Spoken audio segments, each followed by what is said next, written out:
Welcome back to Spitballin Cards. In today's video, we have Cardboard Consensus. It's been a minute. I really like Cardboard Consensus. In this episode, we have Phil, we have Chris, we have Ty, and you have me, Scott.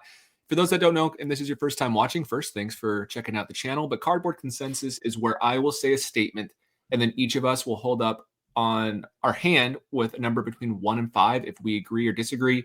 1 is disagree, 5 is agree. So very first one. The 2025 Bowman design is the best design of the last 10 years. All right. For Bowman, right? For Bowman. Yes. Not for everything. For Bowman. 3, 2, 1, go. Wow. Nice spread. All right, Phil. You're the hater here. Let's have you start. It kind of looks like 2023. And I don't know. I guess from a parallel perspective, it's pretty good. From a base card, I'm not the biggest fan. I don't mind like 2017, where they didn't have clear borders on it. Like, wait, were there? I don't think so. No, you're right. 2017 is that's the Acuna year. I love that year too for obvious reasons. Yeah. I just you didn't give me enough time to think about it to figure out like what all the other designs are. I was gonna give it a 3. It's good. It's fine. It's fine, and it's always going to be an acquired taste to some extent. So I'm sure I'll like it more tomorrow, the day after that, and the week after that. There's nothing wrong with saying 2. The reason I said 3 is just it is a nice looking design, but is it the best of the decade? They all look the same. When I saw it, like it's a nice looking card, but it's kind of like the prism of baseball to me, where they all kind of look close in some ways. Here it is, by the way. I can't really zoom. Maybe I can. Here it is. You can pinch on your trick. I like this. Oh, good. That's cool. That's good. I love it. I know it's a good looking card, but like they all kind of look the same. So I said 3 because I can't really say it's better yet, personally. Yeah, it is similar to 2023. Like right after this, on my Instagram feed there was this, and the next person had the next person on my feed had a Roman Anthony card, and I'm like, I had to go back and be like, wait, they did look the same or similar, but 2024 was so bad in my opinion that. When I first saw that blue Caglione, I was like, ooh. So I like it. I know Bowman tend to copy designs like 2012, 2013 look really similar. Oops. Oh, I stole from you. Yeah, okay. You stole from me. I stole back. I don't think it looks anything like 2023. I think on the top, the art on the top. The art, that's it. But everything I can see it. The logo's a different placement, font's different, but I like it. The 2024 parallels, they don't really do much. They don't jump off the card at all. These are going to look really good. Okay, what parallel do you want me to show, Chris? Any. Pick a gold. We saw a lot at the show, and it's really hard to. The color doesn't jump. Yeah, I'm trying to find a picture that shows them, but that just shows how much they don't jump. Yeah, it's just top right, bottom left. Like that's it. That's weak. What do you guys think about 2020? Look at like a Dominguez. Or like a Witt. Trying to think of it. Yeah. It's okay. I like 2020 was okay, but I don't know. It's okay. It was okay. Yeah, that was all right. It's pretty good. Oh, that's 2021. That's 2021. That's 21. Ooh. This is 21? Yeah, it's 21. eBay's search. See there's 21 on the slab? Yeah, there we go. Oh, you just want to talk about Scooble. I see. Yeah. Thank you, Scott, for Scooble. Yeah. 2020 is okay. This is the best.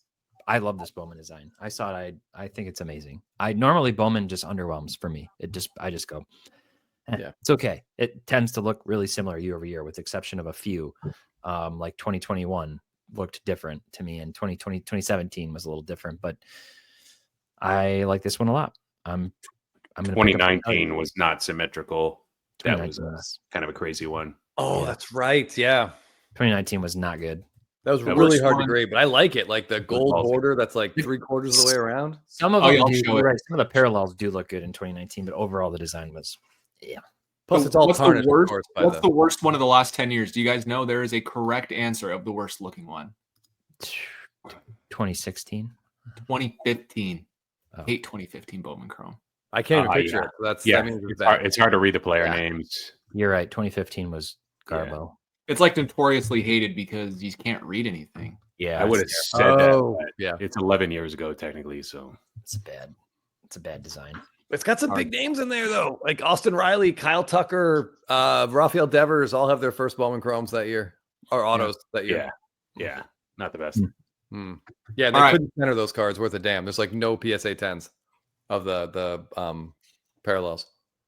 Sometimes it's fun because you have some really tough pops. Other times it's not fun if your guy's in there and you want to buy those tough pops like you do, Chris. The next one, Fanatics, repacks, and repacks in general are great for the sports card hobby.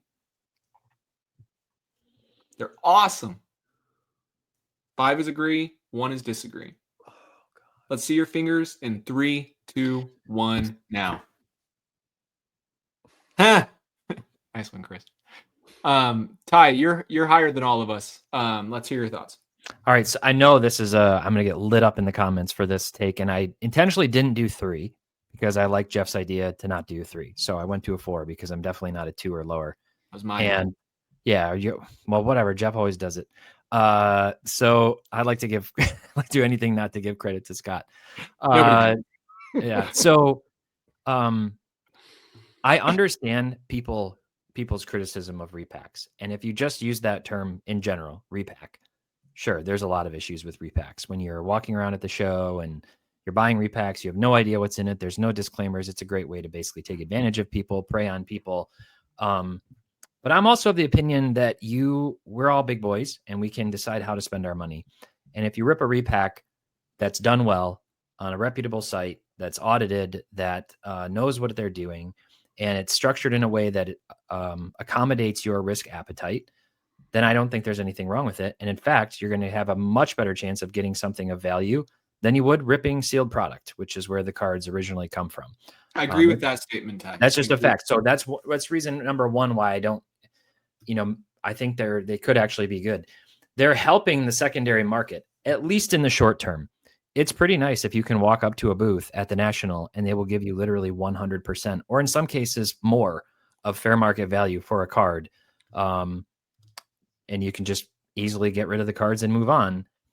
I think more and more repacks are being done tastefully, chasing certain things. They're creating like categories of repacks. If there were some really high-end Detroit Tigers cards that I wouldn't normally have access to, that some other companies, procurement specialists went out and found and tracked down and was willing to pay money for, and all of a sudden I could spend, I don't know, $200, $300, $500, but it's all like really nice cards that I'd like to have, knowing that there's going to be some risk of downside on them. I might go after it if I feel like gambling, which is what it is. So it's fully acknowledging it is gambling. But I don't think it's as bad as people think it is when it's done tastefully and done correctly. The only thing that's the only thing I do agree on why I gave it a 2 and not a 1 is it does provide liquidity for a market that needs liquidity and some good money. Like, right, you can get full comps, you can do all that's great. I don't like the idea of gambling, pure gambling. I don't like the idea of, well, if you go to the right people, how many times we've seen the right people do dumb stuff in the first place? Like, right, like maybe if Fanatics gets involved, but then that raises a whole bunch of other problems. Fanatics is buying back their cards to sell us back their cards, which they'll buy back and then resell them. It's endless money for them. They are leaning into the gambling aspect, which is not how to build a sustainable, healthy hobby. And maybe that's fine. Maybe that's what they're cool with. But that's why I don't want to say it's a slippery slope. It's not good. It's not even a slippery slope. It's just straight bad for a lot of people. Encourages addiction, not really building collectors. It's all about money and chase, and just my thoughts. But I do like the liquidity aspect. That is a good thing that happens at shows. None of that's different than ripping packs or box openings either, though. I mean, right? I do disagree a little bit. It is a little bit different because the value prop's better. The value prop is better. I do agree. That's the hard part about the whole thing. Because the whole hobby, in a sense, comes down to, it's like a house of cards if you say we shouldn't be gambling, because it starts with the gambling, ripping the box. I guess my thing more is if Fanatics, it's such a double-edged sword because I don't like Fanatics doing it, but I like them doing it more than random breakers. Because if they're doing it, at least it's relatively well regulated. It's not going to have as many issues. I would never get onto Whatnot and see one of the like spinning wheels of like repack you get to buy from some guy named like Hot Scrubs 99. It's just not going to happen. Like I would never do that ever. Phil and Chris, you kind of agreed with me. I think you both were 1s. I was a 1. Okay, Phil, why were you a 1?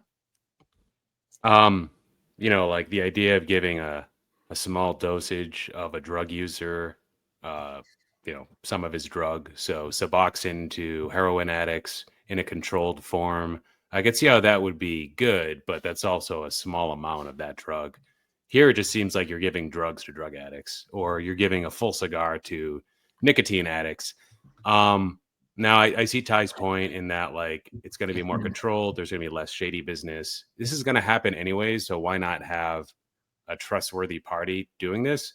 A counterpoint to that is the whole idea of doing like a transparent checklist, which I think even Jeff Wilson's talked about how that's like the best in class way to do a repack, is to tell people, like, here are the list of all the possible hits you could get from here. This is the top, this is the bottom, and here's everything in between.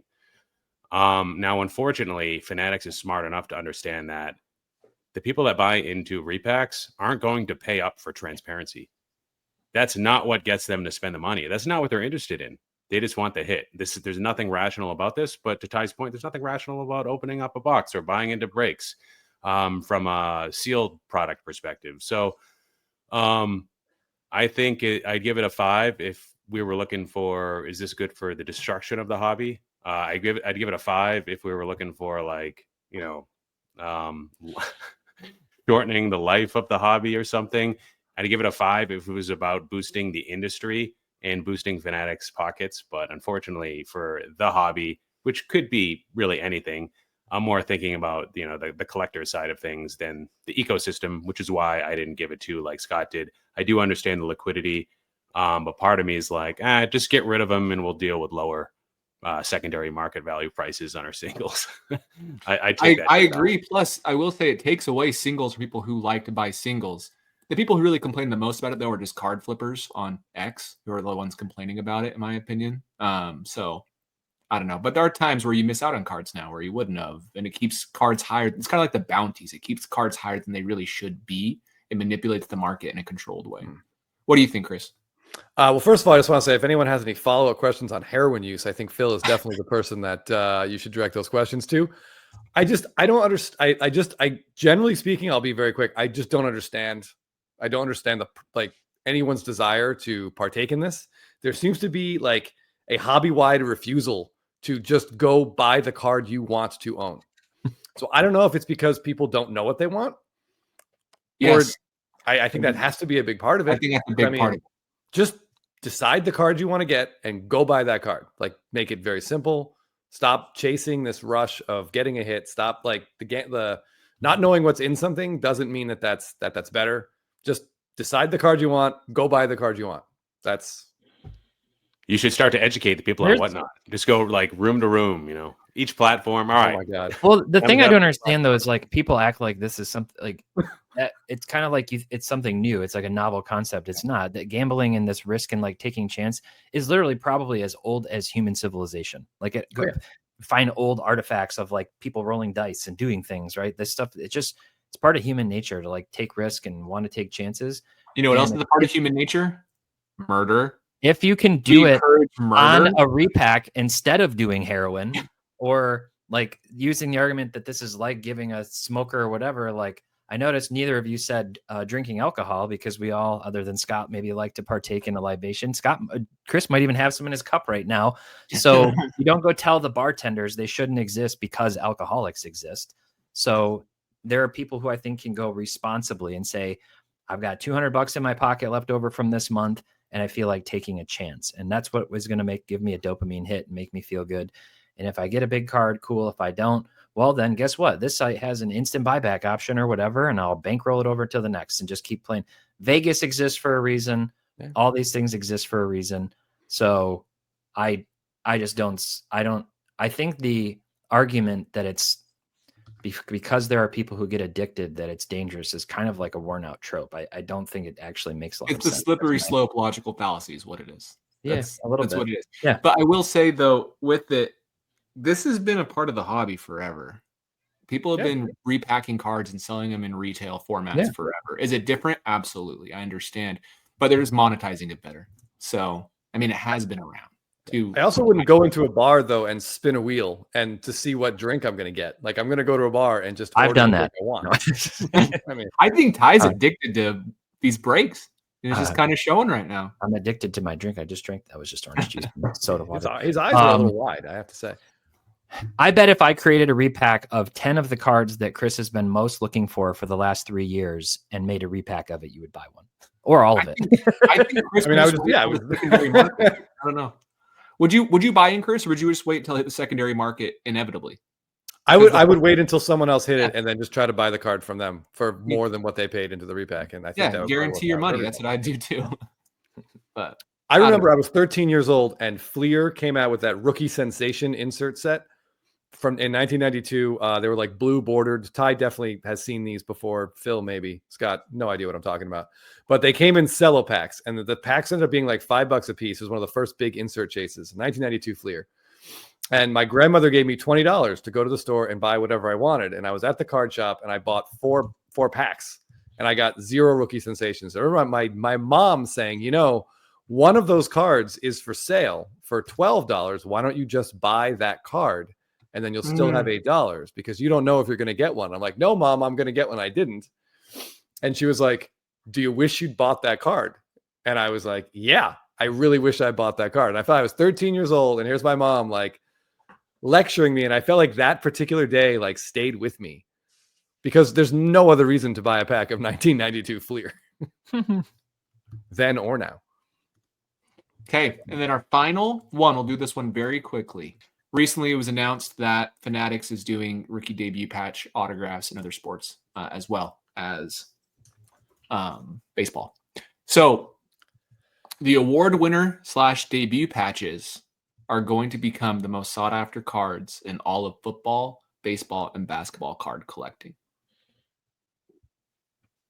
3, 2, 1, go.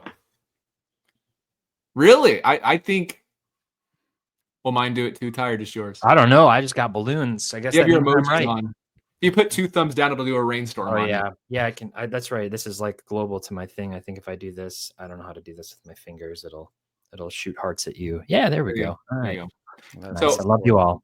I'll say 5 because 1 in football and basketball, it's already such a mess when it comes to non-game used RPAs, sticker autographs, all these different things that aren't great for like even their high-end brands. I think having the rookie debut patch autograph at Patrick Mahomes would go for more than his Logomen rookie patch autograph. Did you say rookie debut patch? Yeah. Oh, I heard you say award winner patch. Well, he said that one too. He said I said award winner / rookie debut patch. Yeah. So okay. I'll ask you again. Scale of 1 to 5. Go. Oh yeah, 5. Yeah. If it's both of those things, then 5. Yes. Yeah. I was mainly leaning towards that. My fault for poor execution there, but missed it. I think 5. I think we're all in agreement. 5. This is just a complete win for Topps. I remember I kind of mocked Topps for saying the biggest announcement in generation of sports cards. Yeah, I kind of see it now. I get what they were saying after seeing the recent sales. All these baseball players. It is a very big deal. Yeah, Ty, you're going to want that Tariq Skubal Cy Young patch for sure. Yeah, I am. To be totally honest, I am going to want that card. I'm not going to get it. I don't even know what it would go for. The Cy Young patch. You want to explain what that is, Chris? Well, yeah, like you said, they're going to do gold MLB logos for the 6 award winners. They look sick. Yeah, they look really great. And then those will be in cards. I don't know. Those will be worn the whole year, right? That's what they said, which confused me. I think that's lame. Because Ohtani was wearing it in Japan. I think the award winners, actually.